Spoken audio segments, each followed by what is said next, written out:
အားလုံးပဲမင်္ဂလာပါ MITDC ကွန်မန်နဲ့ကြာနေပြီးတော့ကြိုဆိုလိုက်ပါတယ်ညီမကတော့မနက်စုမော်ဖြစ်ပါတယ်ညီမဒီနေ့ပြပေးတော့မှာတော့ Microsoft Word 2013ထဲမှာ School လို့ပုံစံလေးကိုရေးပြပေးတော့မှာဖြစ်ပါတယ်အရင်ဆုံး Microsoft Word 2013ကိုကလေးနဲ့ချက်နှိပ်ပြီးတော့ဖွင့်လိုက်ပါမယ်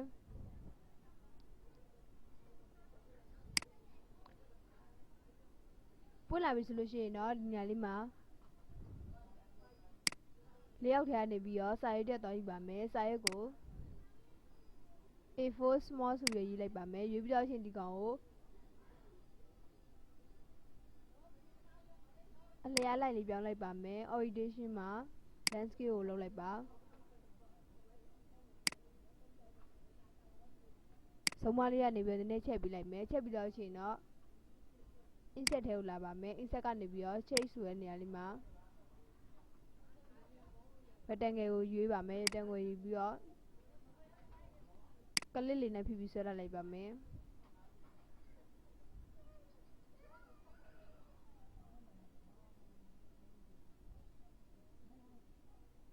ဆွဲပြီးတော့ရှင်တော့ဒီကောင်ကို shape face ဆိုတဲ့နေရာလေးမှာ shape face ဆိုတဲ့နေရာလေးမှာ color ထည့်ပါမယ်အစိမ်းရောင်လေးထည့်လိုက်မယ်ထည့်ပြီးတော့ရှင်တော့ဒီကောင်ကို control လေးနဲ့ဖိပြီးတော့ဒီလိုမျိုးဆွဲလာလိုက်ပါမယ်ဒါကြောင့် control လေးနဲ့ပွားလိုက်တာပါပွားပြီးတော့ရှင်ဒီကောင်ကို color ထည့်မယ် color ကိုအဝါရောင်လေးထည့်လိုက်မယ်ထည့်ပြီးတော့ရှင်တော့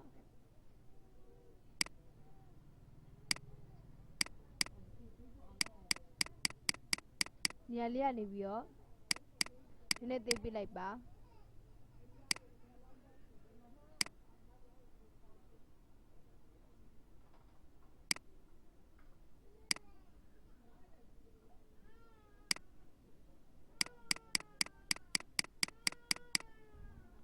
ဒီပုံစံဖြစ်လာလို့ရှိရင်အောက်ကိုနည်းနည်းချပြလိုက်ပါမယ်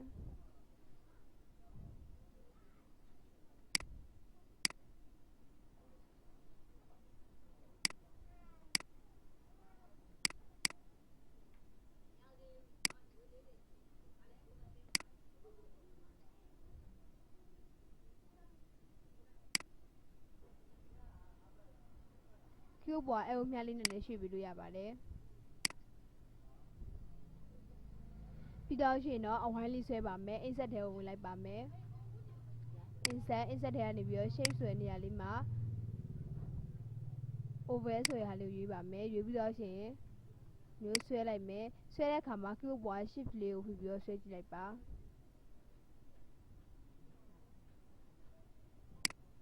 ဆွဲပြီးတော့ဒီနေရာလေးမှာလာချလိုက်မယ် shift လေးကိုဖိပြီးတော့နည်းနည်းကြီးပေးလိုက်ပါကျိုးပွားအဝိုင်းမြလေးနဲ့လည်းရွှေ့ပြီးလို့ရပါတယ်ရွှေ့ပြီးတော့ရှင်ဒီအဝိုင်းလေးကိုကာလာလေးထည့်ပါမယ် shape face ဆိုတဲ့နေရာလေးမှာကာလာကိုအဖြူရောင်လေးထည့်လိုက်မယ်အဖြူရောင်လေးထည့်ပြီးတော့ရှင်တော့နောက်တစ်ခုအနေနဲ့ကြတော့ဒီနေရာလေးမှာ format ထဲကနေပြီးတော့ဒီကောင်လေးယူလိုက်ပါမယ်တပိကပုံစံလေးယူလိုက်မယ်ယူပြီးတော့နေရာလေးမှာဆွဲလိုက်ပါမယ် shift လေးကိုဖိပြီးဆွဲလိုက်ပါ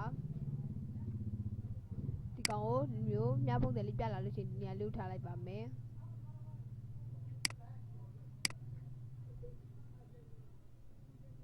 ကျိုးပွားအဲမြလေးနဲ့လည်းမိမိလိုတဲ့နေရာလေးကိုချပေးလို့ရပါတယ် shape face ဆိုတဲ့နေရာလေးမှာကာလာကိုအစိမ်းရောင်လေးထားလိုက်ပါမယ်မျိုးအစိမ်းရောင်ထားပြီးတော့လို့ရှိရင်တော့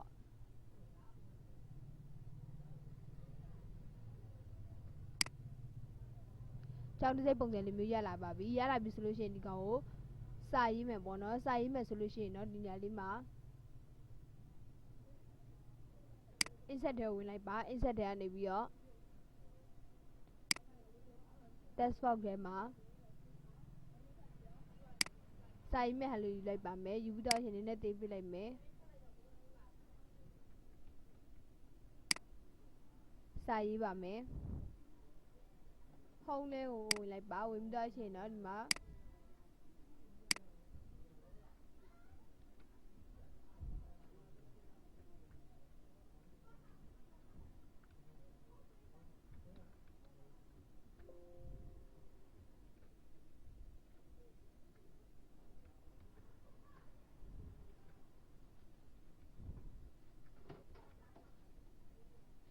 ပြီးတော့ရှင်ဒီကောင်ဆက်လက်မှတ်ပြီးတော့ရှင်တော့နည်းကြည့်ပြလိုက်ပါမယ်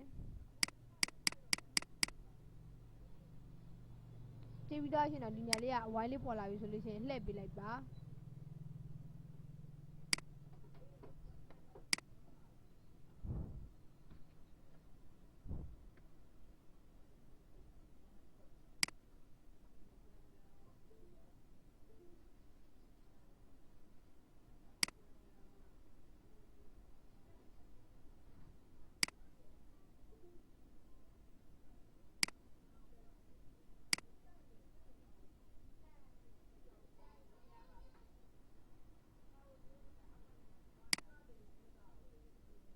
လှည့်ပေးလိုက်မယ်လှည့်ပြီးတော့ရှင်တော့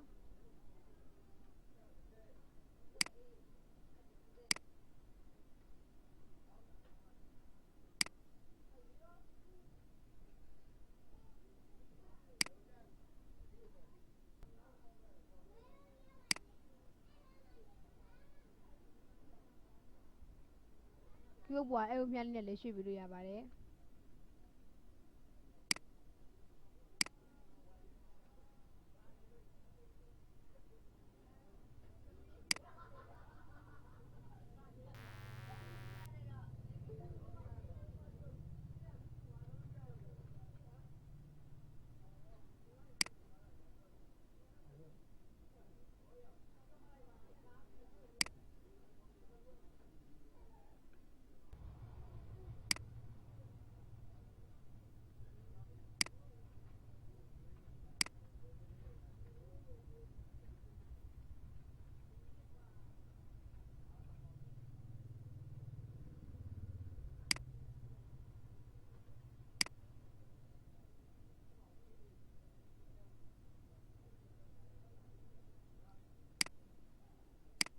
ကောင်းဆက်လက်မှတ်ပြီးတော့နည်းနည်းလေးသေးပေးလိုက်ပါမယ်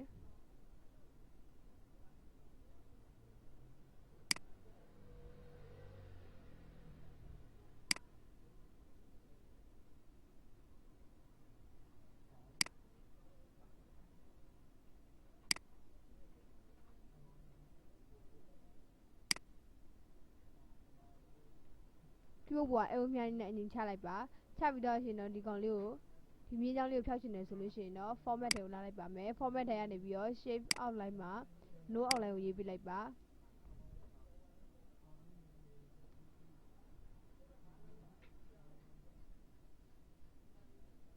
insert ထဲကနေပြီးတော့နောက်ထပ်တစ်ခု tab box ကနေပြီးတော့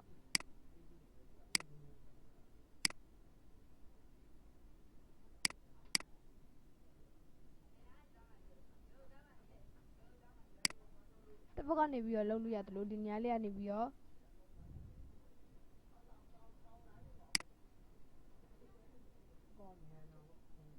sorry Windows နဲ့နောက်ပြန်ဆုပ်လိုက်ပါ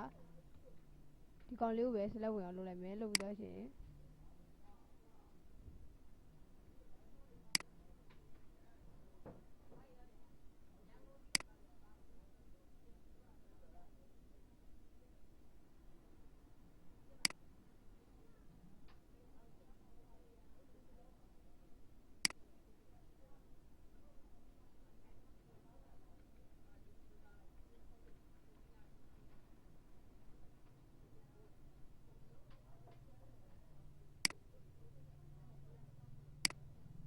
အရင်ဆုံးစာရေးလိုက်ပါဒီ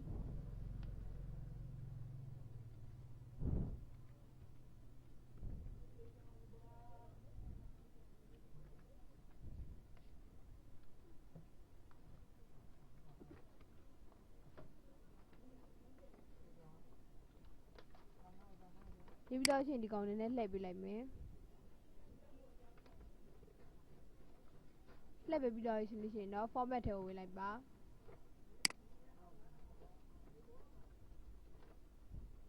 control လေးနဲ့နှပ်ပြီးတော့နောက်ထပ်တစ်ခုပွားလာလိုက်မယ်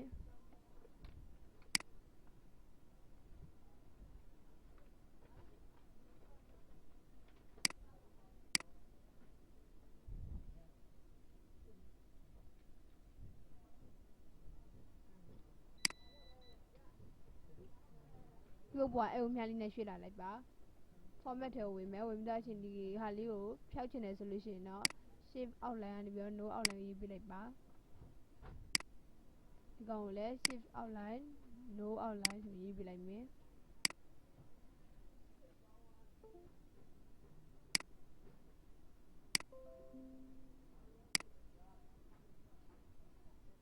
ပျောက်သွားပြီဆိုလို့ရှိရင်တော့ insert ထဲဝင်ပါမယ်ဝင်ပြီးတော့ချင်း tab box ထဲမှာနောက်ထပ်တစ်ခုထပ်ရေးမယ်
ဒီလိုင်းလေးဖြောက်ချင်တယ်ဆိုလို့ရှိရင်တော့ format ထဲကိုဝင်လိုက်ဝင်ပြီးတော့ချင်း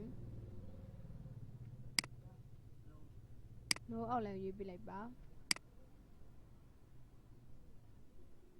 ဝါရောင်ကိုရေးပြလိုက်မယ် shape face color မှာဝါရောင်ရေးပြလိုက်ပါ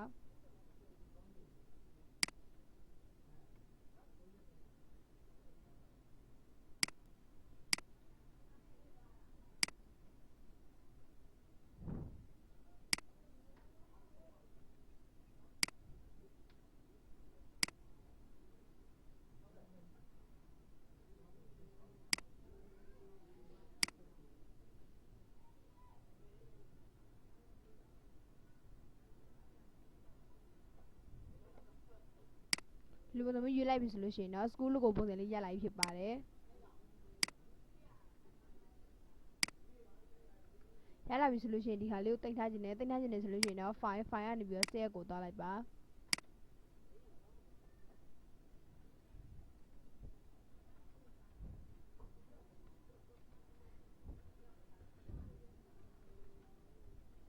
school logo ဆိုပြီးတော့